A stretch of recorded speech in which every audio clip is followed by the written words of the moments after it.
భగవతే వాసుదేవాయ. మోహనవాణి తెలుగు పోడ్కాస్ట్ శ్రోతలకు నమస్కారం. ఉపాధ్యాయుల సంక్షిప్త తెలుగు వచన శ్రీరామచరిత మానస నవాహ్నిక పారాయణము. సంకలనం శ్రీ ఉపాధ్యాయుల వెంకటేశ్వర్లు గారు. శ్రీ గురుభ్యో నమః. మహాగణాధిపతయే నమః. శ్రీ సీతారామాభ్యాం నమః. చరితం రఘునాథస్య శతకోటి ప్రవిస్తరం ఏకైకమక్షరం పుంసాం మహాపాతకనాశనం. రామం రామానుజం సీతాం భరతం భరతానుజం సుగ్రీవం వాయుసూనుం చ ప్రణమామి పునః పునః. అంజనానందనం వీరం జానకీ శోకనాశనం కపీసమక్షహంతారం వందే లంకాభయంకరం. మనోజవం మారుతతుల్యవేగం జితేంద్రియం బుద్ధిమతాం వరిష్టం వాతాత్మజం వానరయూథముఖ్యం శ్రీరామదూతం శిరసా నమామి. ఉల్లంఘ్య సింధో సలిలం సలీలం యశోకవహ్నిం జనకాత్మజాయాః ఆదాయ తేనైవ దదాహ లంకాం నమామి తం ప్రాంజలిరాంజనేయం. విభీషణుని సూచనపై రావణాసురుడు ప్రయోగించిన బాణము రావణుని నాభ్యందలి అమృతభాండము శోషింపచేసింది. రాముని మిగిలిన బాణములు రావణాసురుని శిరస్సులను బాహువులను ఖండించి వేశాయి. రావణుని మొండెము ప్రచండ వేగంతో భూమిపై పరిగెత్తసాగింది. ప్రభువు అప్పుడు బాణము వేసి ఆ మొండెమును 2 ఖండాలుగా చేశాడు.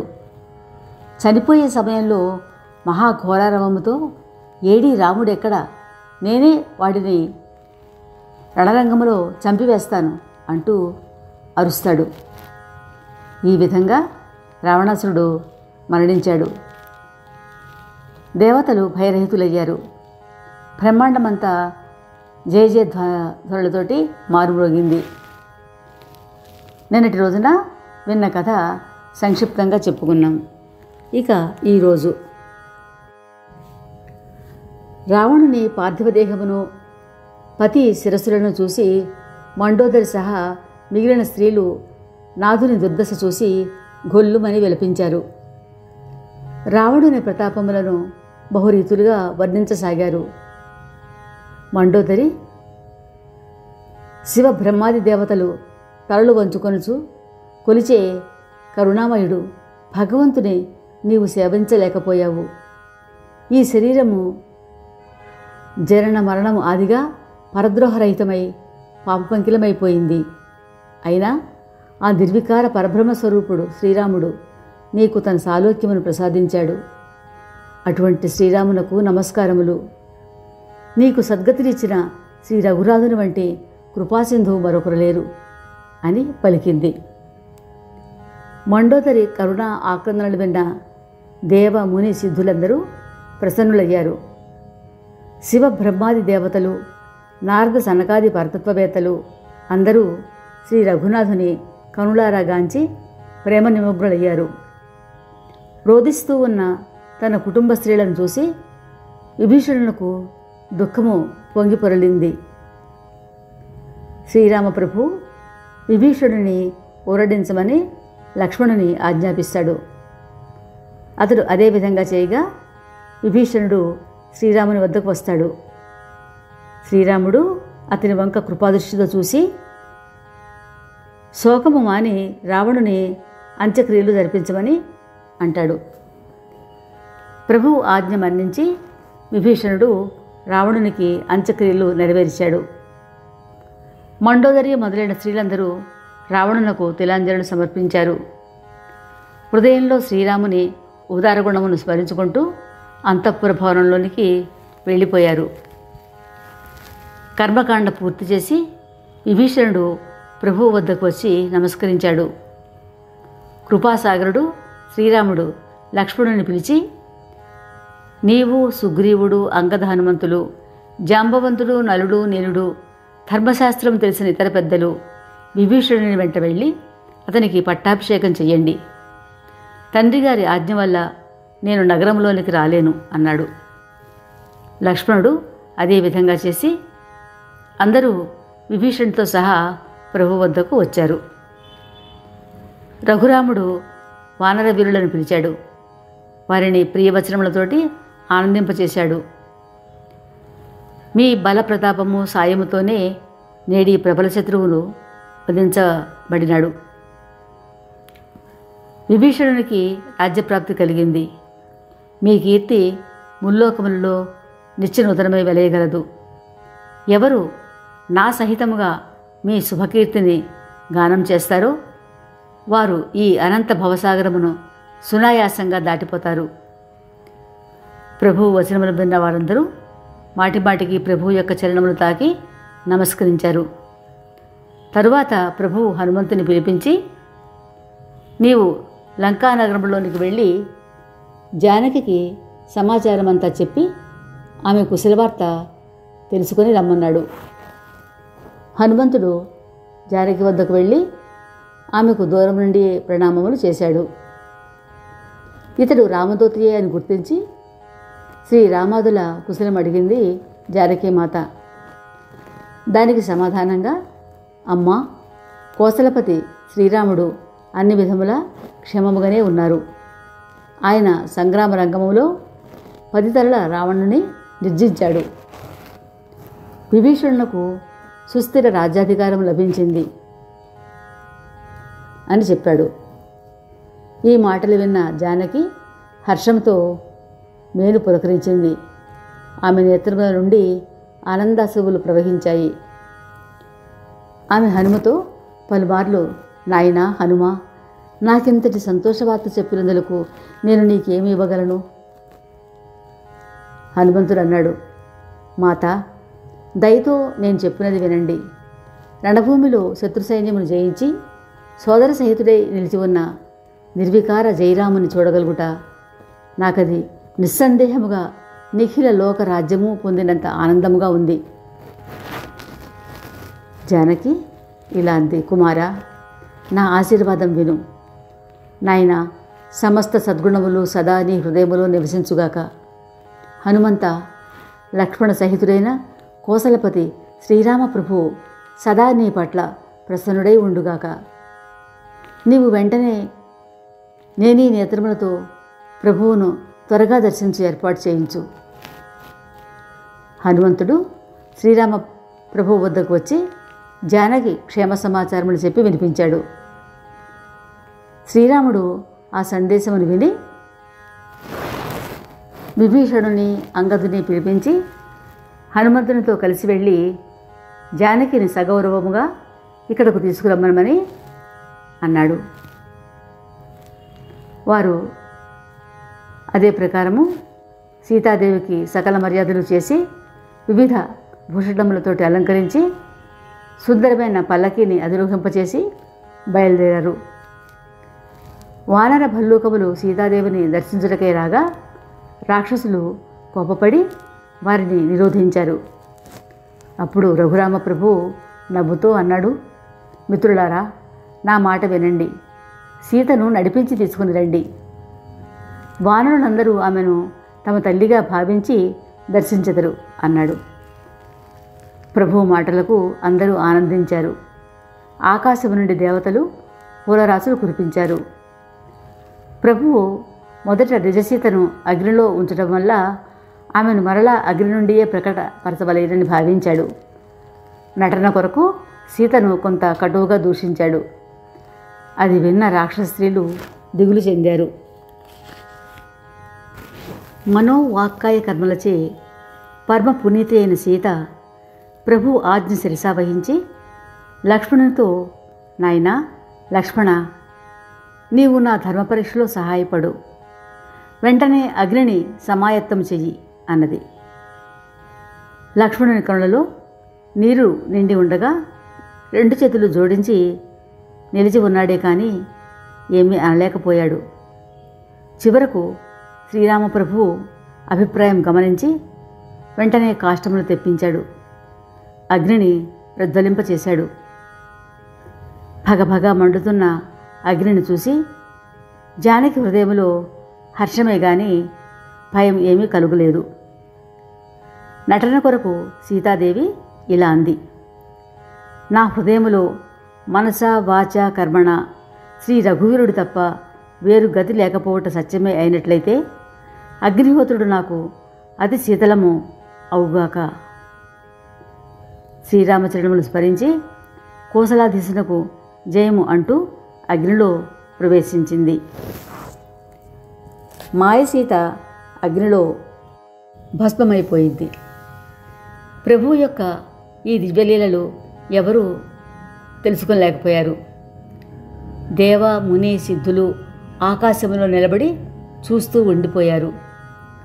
అప్పుడు అగ్నిదేవుడు ప్రత్యక్షముగా శరీరం ధరించి వాస్తవ స్త్రీని సీతాదేవిని చెయ్యి పట్టుకుని బయటకు తీసుకువచ్చి శ్రీరామునకు సమర్పించాడు. సీత శ్రీరాముని వామభాగంలో విరాజిల్లింది. దేవతలు హర్షించి పుష్పవర్షం కురిపించారు. ఆకాశములో దేవదుందువులు మ్రోగుతూ ఉండగా కిన్నరుడు గానము చేయగా జానకీ సమేతుడైన శ్రీరామచంద్రుని అపరిమిత అనంత దివ్య శోభను చూసి వృక్షవానరులు హర్షించారు. శ్రీరామునకు జయము జయము అంటూ ఉద్ఘోషించారు. శ్రీరామచంద్రుని అనుజ్ఞతో మాతలి ఇంద్రరథము తీసుకుని వెళ్ళిపోయాడు. తరువాత సదా స్వార్థపరులైన దేవతలు వచ్చి పరమార్థ విధుల వలె మాట్లాడి ఇలా స్తుతించారు: ప్రభో శ్రీరామ, నీవు సర్వసముడవు, పరబ్రహ్మవు, శత్రు మిత్ర భావరహితుడవు అంటూ అనేక విధములు కీర్తిస్తూ, ప్రభో నీ శరణుజొచ్చి ఉన్నాము, మమ్ములను కరుణించి రక్షించండి అని నిలబడి చేతులు జోడించి ప్రార్థించారు.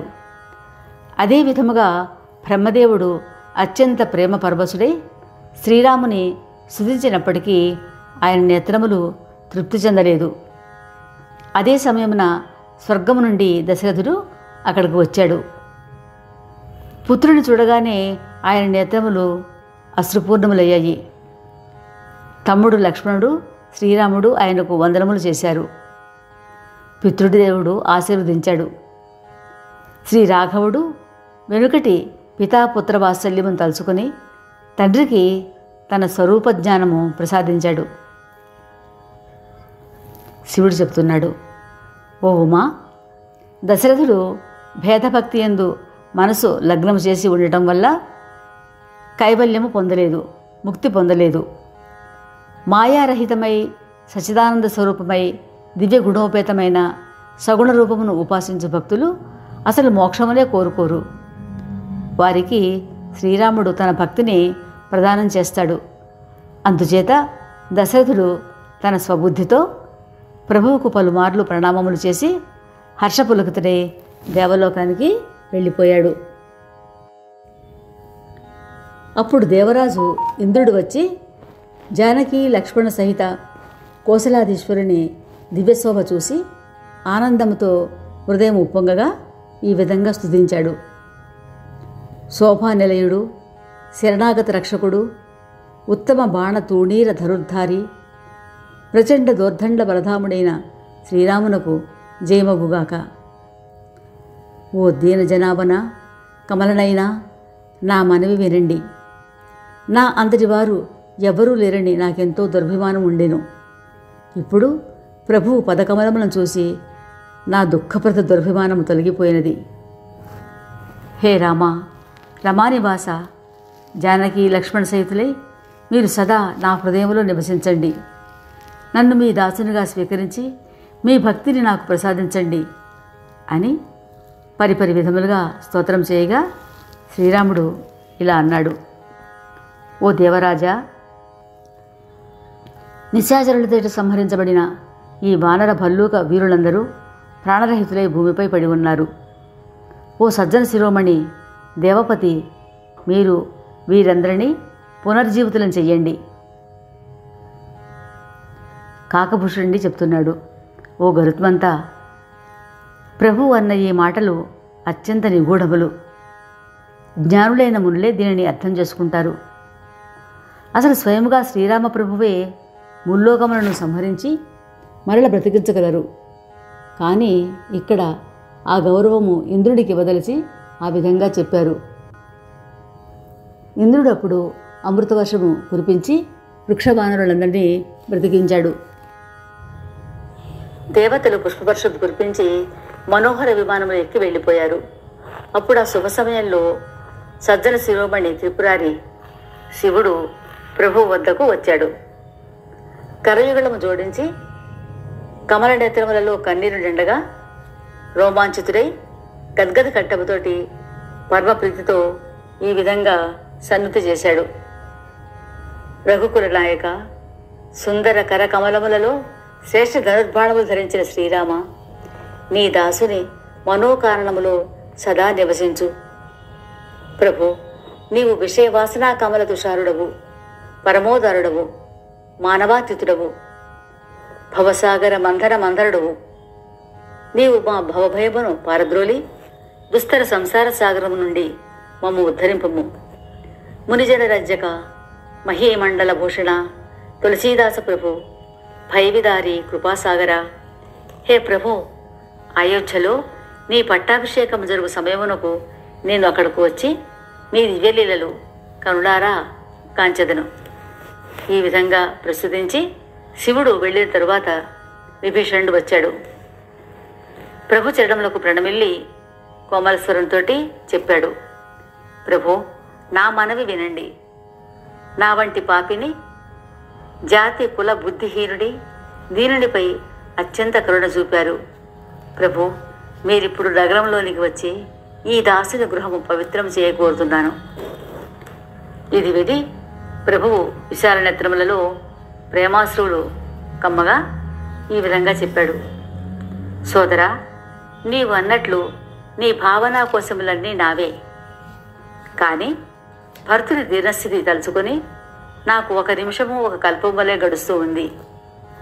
అతి త్వరగా నేనిప్పుడు అతనిని చూసే ఏర్పాటు చేయించు. అవధి అనంతరము నేను అచ్చటికి చేరినట్లయితే నా సోదరుని నేను ప్రాణములతో చూడలేకపోవచ్చును. విభీషణ, నీవు హృదయములో సదా నన్ను స్మరిస్తూ కల్పపర్యంతము ఈ లంకారాజ్యం ఏలుము. ఆఖరుడ నీవు సాధుజనులందరూ చేరు ఆ దివ్యధామమును చేరుకొనగలవని చెప్పాడు. శ్రీరామ వచనములు విని విభీషణుడు పరమహర్షముతో శ్రీరామ పాదములకు నమస్కరించాడు. విభీషణుడు పుష్పక విమానం నిండా మణిరాసులు నింపి తీసుకుని వచ్చి శ్రీరాముని సమక్షంలో ఉంచగా ప్రభువు వాటిని చూచి నవ్వుచూ, మిత్రమా, నీవు ఈ విమానం ఎక్కి ఆకాశంలోనికి వెళ్ళి ఈ రత్నములను వస్త్రములను క్రిందకు జార విడువము అనగానే విభీషణుడు అదే విధంగా చేశాడు. వానరులు వాటిలో ఎవరికి నచ్చిన వారు తీసుకున్నారు. ఈ వినోదం చూస్తూ వినోద ప్రియుడైన రాఘవుడు లక్ష్మణ జానకీదేవితో సహా నవ్వుకున్నాడు. శివుడు చెప్తూ ఉన్నాడు, హే ఉమా, శ్రీరామచంద్రుడు అనన్య నిష్కామ ప్రేమచే ద్రవించి కరుణించినట్లు మరే ఇతర జప తప యజ్ఞ యోగ యాగ దాన వ్రత నియమముల వల్ల కరుణించడు.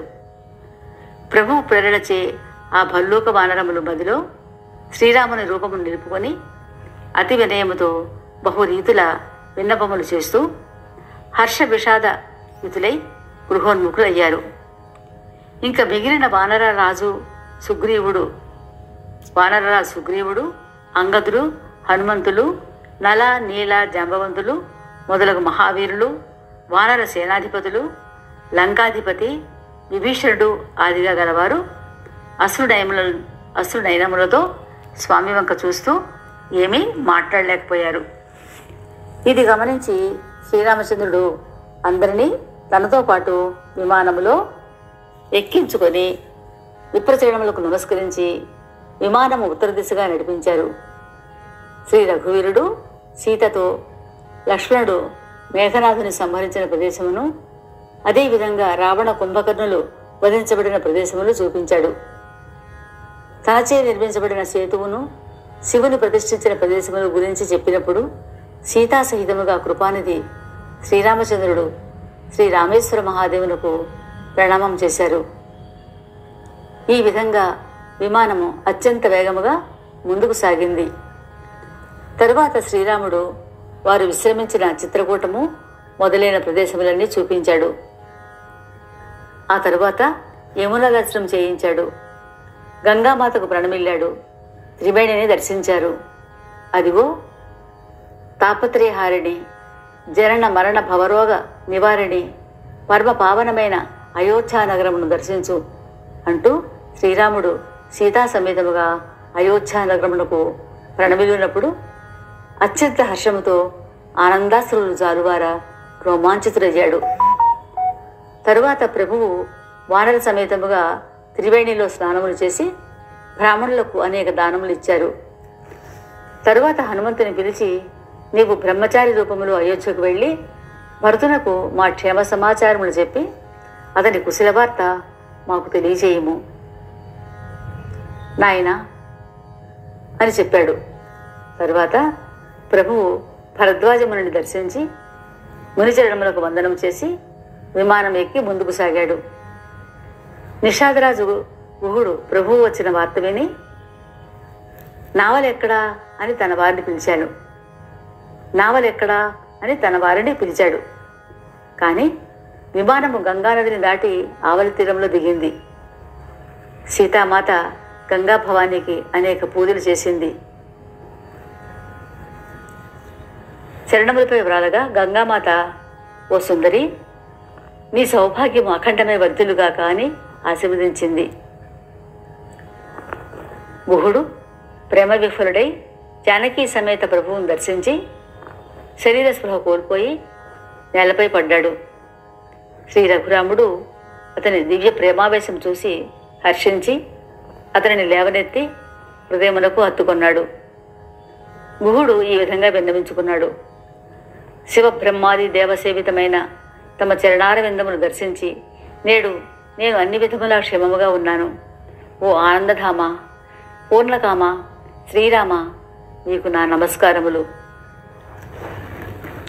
తులసీదాస్ అంటున్నాడు, అన్ని విధముల అల్పుడైన గుహుని భగవంతుడు తన హృదయములకు హత్తుకొని సోదరుడు భర్తను వలె ఆదరించాడు. మందబుద్ధి తులసీదాసు ఐహిక మోహములో పడి అటువంటి కరుణామయుడైన ప్రభువును విస్మరించాడు కదా అనుకున్నాడు. దేవముని సిద్ధులు ఈ చరిత్రను పరమానందముతో గానం చేస్తారు. ఏ సజ్జనులు ఈ రఘువీర విజయగాథను భక్తితో వింటారో వారికి ఆ భగవానుడు నిత్యము విజయ వివేక ఐశ్వర్యములను ఇచ్చి కాపాడతాడు. మనసా ఆలోచించి చూడు. పాప నిలయమైన ఈ కలికాలము నుండి రక్షించబడుటకు శ్రీరామనామము తప్ప వేరు ఆధారము ఏమున్నది? ఈ విధంగా లంకాకాండము సమాప్తమయ్యింది. రేపు ఇదే సమయానికి ద్వితీయ భాగం ఉత్తరకాండము మన మోహనవాణి ద్వారా విందాం. శ్రోతలు, ఈ సంక్షిప్త శ్రీరామచరిత మానస నవాహనిక పారాయణము తమ బంధుమిత్రులకు కూడా పంపించి వారిని కూడా కృతార్థులను చేస్తారని ఆశిస్తున్నాం. శ్రీరామచంద్రుని కృపాకటాక్షములు అందరూ పొందాలని ఆశిస్తున్నాం. శ్రోతలకు ధన్యవాదములు. శ్రీరామరక్ష సర్వజగద్రక్ష. మోహనవాణి తెలుగు పోడ్కాస్ట్ వింటున్న శ్రోతలందరికీ హృదయపూర్వక ధన్యవాదాలు. వినండి, వినిపించండి, వింటూనే ఉండండి మోహనవాణి తెలుగు పోడ్కాస్ట్. మీరు వింటున్నారు మోహనవాణి. మా కార్యక్రమాలు మీకు నచ్చితే ఇప్పటివరకు మా ఛానల్కి సబ్స్క్రైబ్ చేసుకోకపోతే వెంటనే ఈ క్షణమే సబ్స్క్రైబ్ చేసుకుని ఆ పక్కనుండే బెల్ బటన్ని మ్రోగించి అందరికీ షేర్ చేసి మీ విలువైన కామెంట్ను కూడా చేసి మమ్మల్ని ప్రోత్సహిస్తారని కోరుతున్నాను.